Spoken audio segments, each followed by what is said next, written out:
Hi guys, welcome back to another video. What do we have today? We have a little 1.7 CRDI Hyundai i40, 2017 she is. What do we have on? We have, I won't even try and start it there now, but we have check engine light on, or the money light as Eric Gold would call it, and 209,730,000 miles. So the miles are relatively high on this vehicle. And what do we have? Sorry, I'm using the little Kingwilling K7 there today. The man, I've discussed this issue with him. It's oil pressure too low, P0524. I've also discussed P250F, the engine oil too low. And then outside of that, what we have is P0473, differential pressure sensor A circuit high, and we have P242F, diesel particulate filter ash restriction. Now, on this yoke, I don't do a huge amount of DPF work being part of the DPF Doctor network, and I also kind of leave that to Jimmy Riley. Jimmy is good at putting up stuff on these things, so I'm not really doing any DPF related problems today. What I'm going to show you though is what's actually causing it. Not our oil. He said forget about it, so I'm assuming maybe, just maybe, someone might have changed the oil at some stage. He said it's not using oil, and they may have just started it with no oil. This is just my presumption, because we have oil in it today. He said it's not using it at all. He doesn't know where this oil issue came from, and he doesn't get any oil warning lights on the dash. He said I haven't a clue of any of it. So we're presuming that's just kind of history faults, and that is something that on our auto it actually shows him as history. But on this K7, it's not showing it.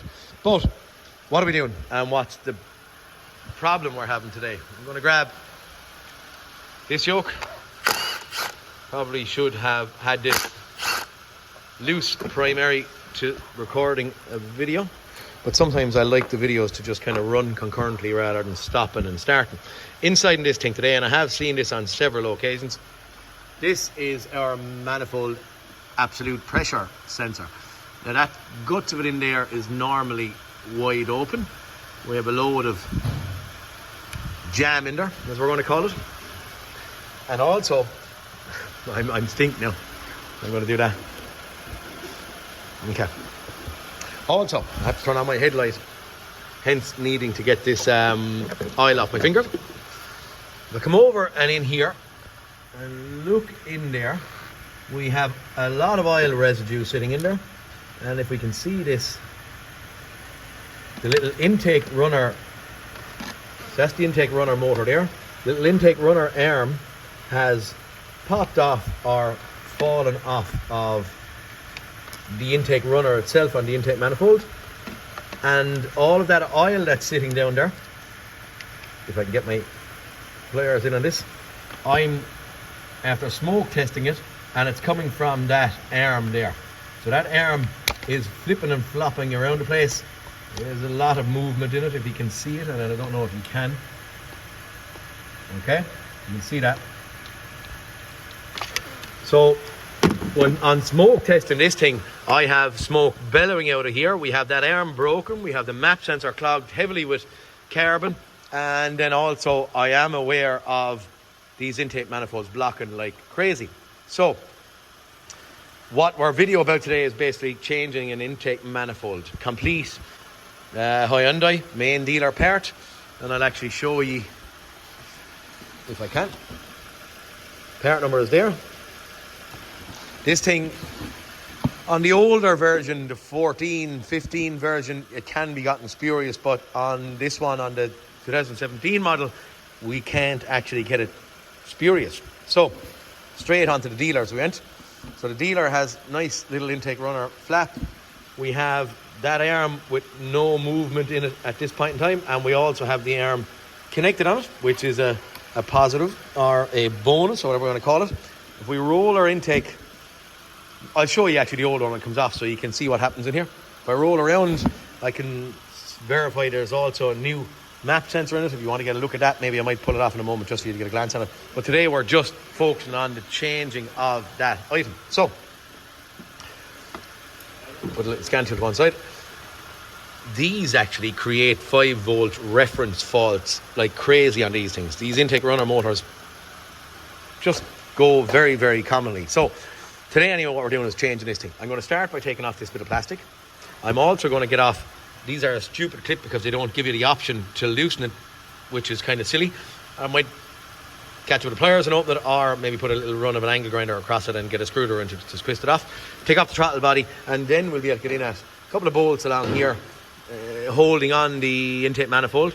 I do have to take off a fuel feed pipe that sits around, is supported there and held here, and I will take off that diesel either return pipe. Actually, is I was going to say either feed or return, but it's return. And what else am I going to show? I think there is one size 10 bolt. There is actually sitting just in there to get off this yoke. So we're going to get in, get that off first. That pop up here, that clip out, throttle body off, and then we'll go along and take off the intake manifold. Okay guys, a few moments later, where are we at? I have just put a little angle grinder cut across that, screwed it with a screwdriver. That got me in at the throttle body, 2 bolts, 2 nuts, throttle body came off. 2 block connectors, simple and easy. Rolled over a little bit. I took off the fuel line coming from the feed, from the pump to the high pressure rail. Came off again fairly easy. Came over, I took out that little bolt down here. I pulled out one out of the wiring loom just to get a bit of access in here. Nice and carefully then took off or undone our few block connectors that were sitting around there. So I have 1 or 2 block connectors sitting down there, just pushed out of my way. Pull up the dipstick, and yeah, I also vacuum lines. I didn't disconnect any of them. I actually pulled off the block connector off the wiring here in this block connector, and then just pushed the little, if I can see, pushed the little solenoid down, and off of that, and that gives me the option then to feed this up and out of my way some little bit, just so it's not sitting right in front of me to gain access. We have 2 bolts holding on our EGR pipe down here, and then at that stage I have what I will do anyway. I'm going to get a little swivel head size 10 ratchet spanner, take out that nut in situ, and take out that little nut for, what is she, like a fuel temperature sensor or something, in situ. And then it's easy enough to get in at all the 8 bolts. So we've 1, 2, 3, 4, 5, 6, 7, 8. Maybe there's more in there, but I think that's nearly it. Get it off and see what we're up against. Okay, our 8 bolts taken out, 2 EGR pipe bolts taken out, and is she starting to come? That she falls out. Oh, and the 2 underneath actually with the little, that was nice. That one and that one I just used. I used that. It's a little swivel head ratchet spanner. Just made my life a little bit easier. What are we up against in here? See. Okay, so this is the arm that has popped off. This is where it's flipping and flopping around, and we're getting all this oil residue and the smoke coming from when I smoke tested. It's actually not as blocked as I would have maybe thought, but it is at the same time horrible. Oh, okay. Horrible and flopping around the place. So you can see the large quantity of movement that's in there. Makes sense? That's it. That was easy enough, wasn't it? Time to get our new one reinstated, and potentially probably could do with a little fast walnut blast in there. I might give it a fast clean up and get that right before we reinstate that. That was an easy enough one. You got, lads? Okay, little fast show and tell what I done. Manual car, my generic lump of rubber underneath, and now I'm looking in with a boroscope, and I'm actually just looking at, it's upside down, so the valve is heading that way, but that clean bit is where the valve is going to move. So in looking, you can see, can you glare, where that valve is open. Okay, it's starting to close again there now if I'm turning or rotating the engine. So I'm stopping it in the open position, so now I know in number here, we're open, so I'm not going to walnut blast that. I can walnut that one, and that one. Intake valves will only be open on one cylinder at a time, okay?